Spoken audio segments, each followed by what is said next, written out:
Hunter. He's coming. He's coming right to us. Big bull.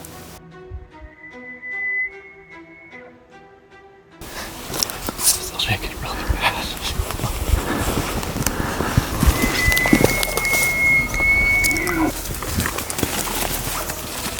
In this video, we are on a 6-day public land archery elk hunt in the Colorado Backcountry. It's late September and the weather is just getting right for the elk rut to come alive. The last trip we had in here ended in success and a 12-mile long hike back down to the truck. Joining myself on this hunt with a permit was Nico, and we also had Jordan running the camera and cow calling. The hike in was nothing short of a muddy mess with what felt like cinder blocks tied to our ankles. What's this say? Does it say anything? I feel like the split is at 0.6. Is that it? That's it. Well, it doesn't really help whenever you have mud-caked boots. It feels like we're walking with cinder blocks on our shoes half the time up here. We got off to a little bit of a rough start, drove through a snowstorm, and then we had a few mishaps we won't mention as far as getting ready, and finally got on the trail about, I don't know, how far behind schedule are we? 30, 45 minutes maybe? But Yeah, for 30 minutes. we regrouped, we're heading back up and trying not to break any ankles on the way up. It's so freaking slick. So The bare earth trail was straight uphill and it had just received a fresh heavy rain that turned into a slip and slide. sweat, Nico, let me see if I'm soaking in your sweat. Am I wet? Yeah, you're soaking. That's pure sweat. There's a little mist out here too. Your boots are doing pretty good. Look at that. Look at the sweat on the back of the neck. Right there. It's hard work. It didn't take long before we ran into a group of hunters from Pennsylvania. That was about 2 miles up the trail, and then about another mile up the trail is when we heard our first bull. It was just breaking daylight, and we were able to get within 100 yards of that bull while sitting out in a meadow before we mistaked him for another hunter. He bugled over and over with a terrible sounding bugle, and we eventually convinced ourselves it was nothing but another hunter. That was our first mistake. We crossed out into the meadow and waited for that other hunter to come out, but he never came out, so we eventually pushed into the area where the bugle was at and discovered the fresh tracks of the bull shortly off the edge, and he skirted us and there was not another hunter around. Unfortunately, the footage from Jordan's GoPro for the entire trip has been lost, so we don't have anything more to morning number 1. It was time to go set up camp. After setting up camp, we ate dinner and spent the rest of the night glassing and resting our legs from the brutal hike in. As light faded, we began hearing several bugles from a bull that sounded like it was coming from the other side of the canyon. The bull must have had his head turned for the prior bugles, as he eventually gave up his location with a loud one close to our camp. We finally spotted him about 300 yards away on the next ridge over, and in hindsight we should have made a Hail Mary attempt across the thick drain that separated us, but we weren't sure if we could get to him before the darkness set in.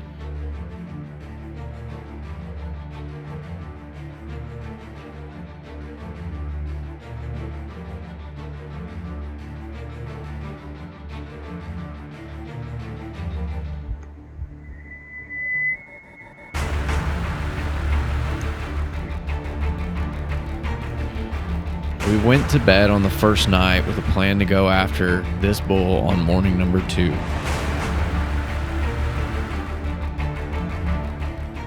So the next morning we woke up and we weren't able to locate that bull from the night before, but we got lucky and we were able to spot a second bull that was just about 600 yards above our camp.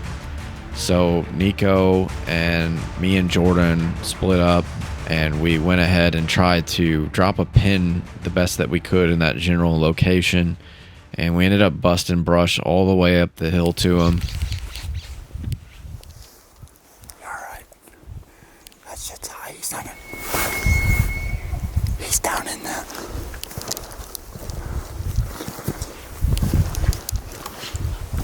Keep following this trail. Follow this trail. Look on the parallel. Nico's gonna try to get below him.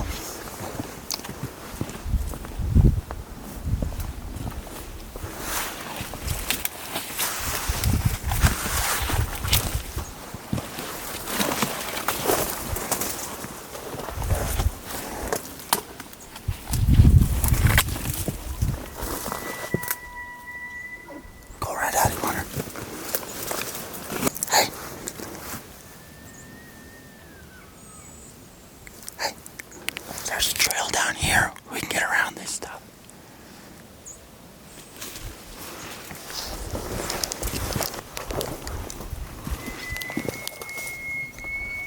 Now get up there.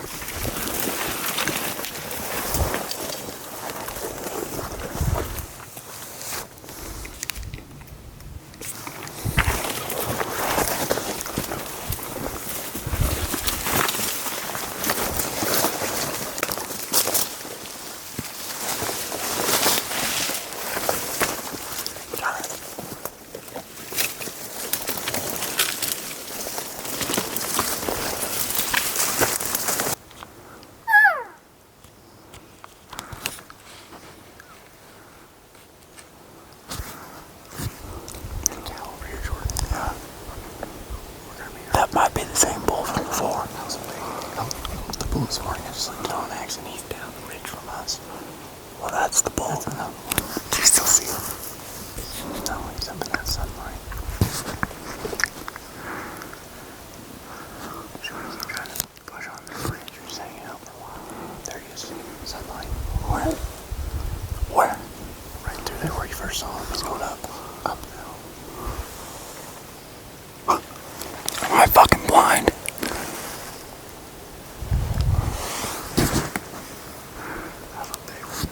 Oh my God. There he is.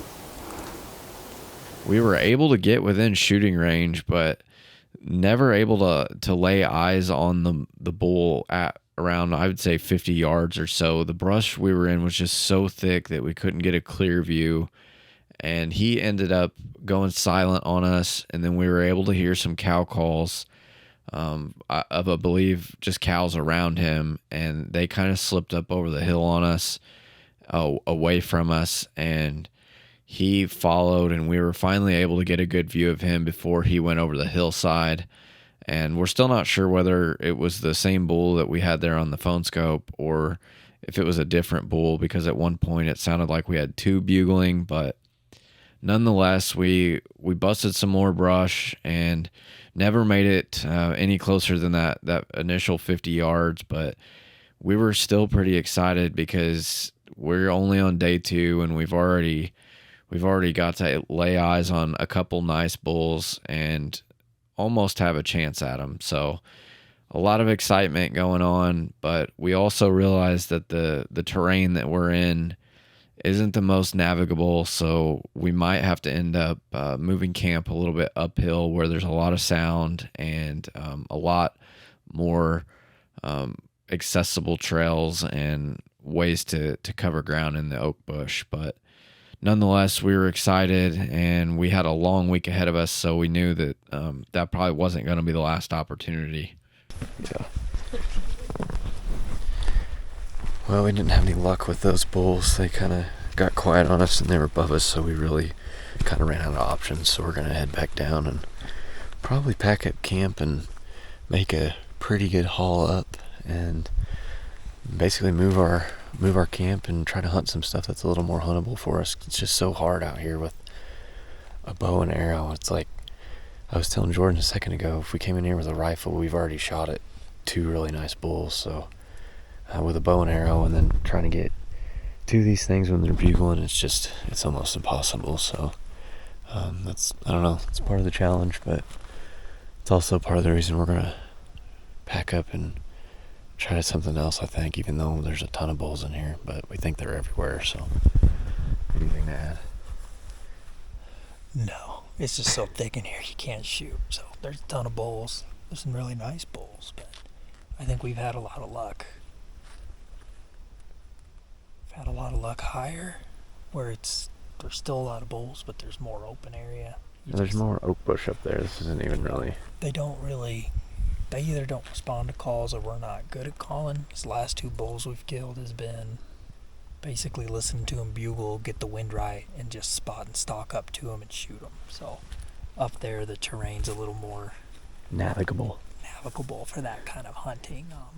It's real thick in here, which we can get really close. We were just within 50 yards of that bull, but they're can't call them in. Yeah. You just got to be able to get to them. So. I mean, to put it into perspective, we were within 50 yards and couldn't see them. Yeah. never laid eyes on. We saw the cow go through. Yeah. But that was it. We saw the bushes shaking. Yep. All right.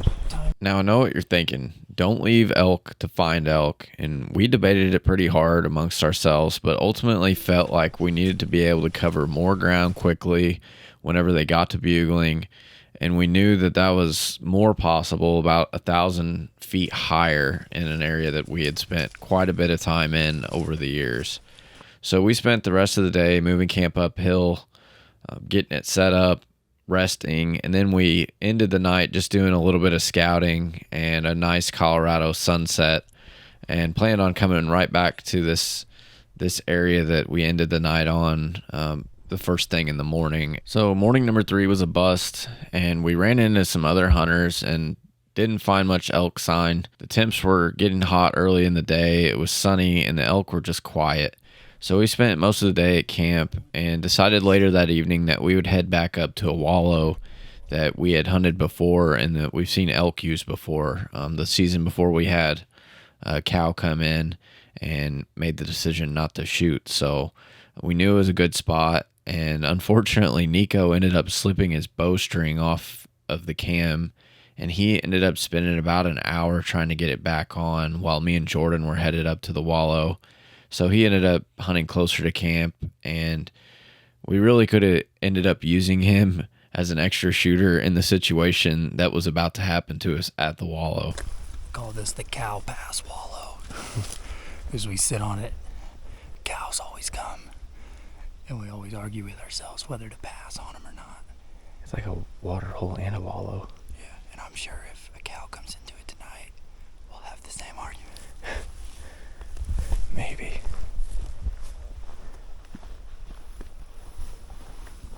Looks like there's a lot of tracks up here on top. It's kind of like the wallows up here and then the water holes down here. Yeah, that's probably good. It's really hot out today though, so potentially we'll have one come down and water in it. We don't really have much else going in the evening, so this is about as good of an opportunity as we're going to get.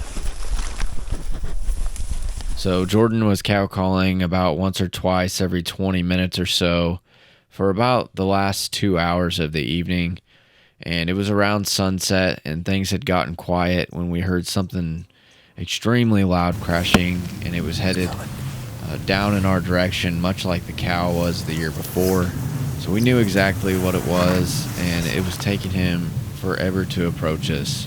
He would take 5 or 10 steps and then stop for what seemed like 5 or 10 minutes.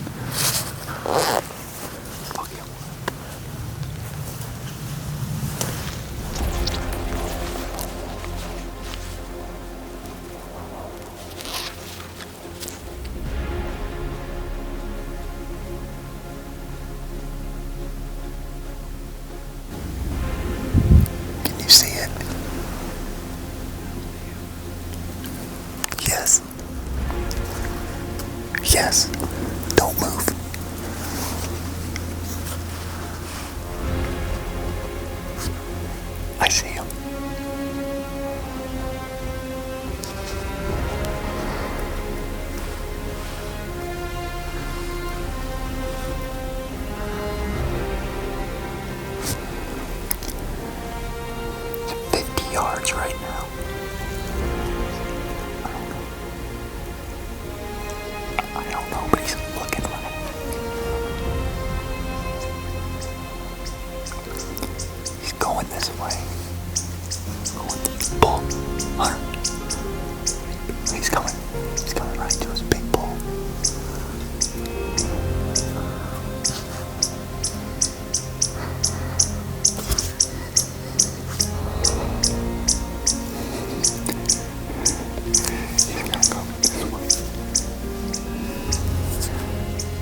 He's coming to the wallow. He's coming to the wallow. Don't move.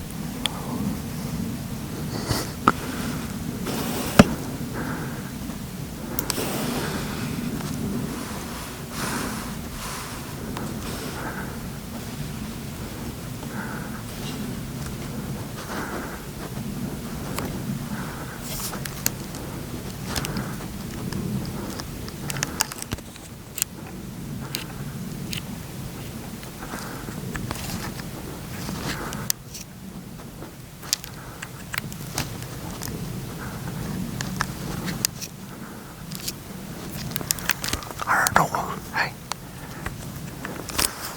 He's coming to this wallow. He's gonna come to it.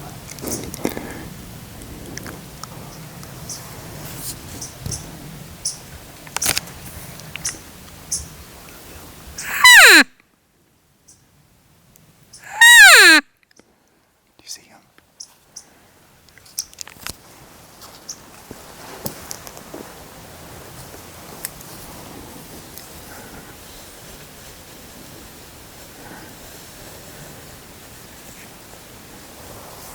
Did he go? Which way did he go?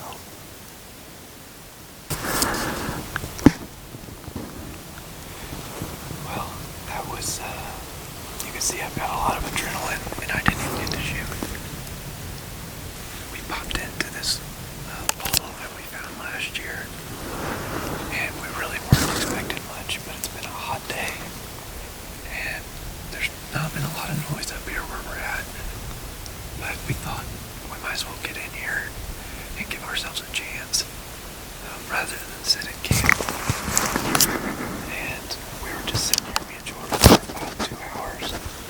He was cow calling, I'd say every 20 to 30 minutes off and on. And sun starts going down. And we hear something walking really loud. And it kind of holds up. And we didn't get a good look at it. And then it starts walking again. Jordan spots him. Says it's a bull. I'm still shaking really bad. Oh, just imagine if I got a shot off. He come right down. He tried to circle around. So he was staring at me. I knew he was gonna bust. If you could have got, I don't even know if you would have been able to shoot, but I almost think I should have just went completely silent after he started coming in. yeah, because that second, I thought when I heard him, I didn't realize he was here. I thought he ran off, so I cow called. But I agree, but I don't know. I think if potentially if we would have shut up, then maybe he would have came right into the wallow. Yeah. But then again, he's spewing. He might still come in.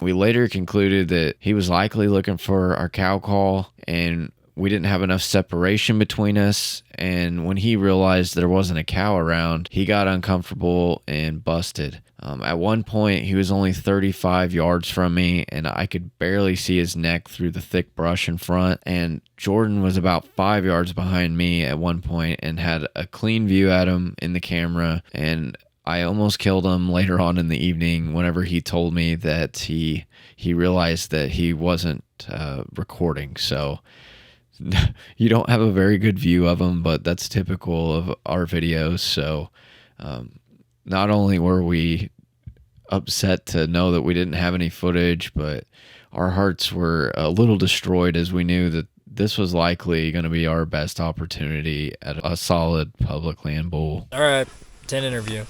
Take 1. All right, just got back to the tent. Sat on the wallow tonight. Hunter. We're pretty heartbroken actually over the whole situation, but kind of thrilled at the same time that we almost got the opportunity to get a shot at a nice 5x5. So I don't know if you want to tell the story. I think Jordan's camera cut off recording. Yeah, but we had these both running when we did it. Yeah, so we've got a little bit of footage to piece together, but Yeah, that was on me. The bull came in, circled at 40 yards. We were just in kind of a little tight spot. We're sitting on that wallow. We thought he would come to the wallow.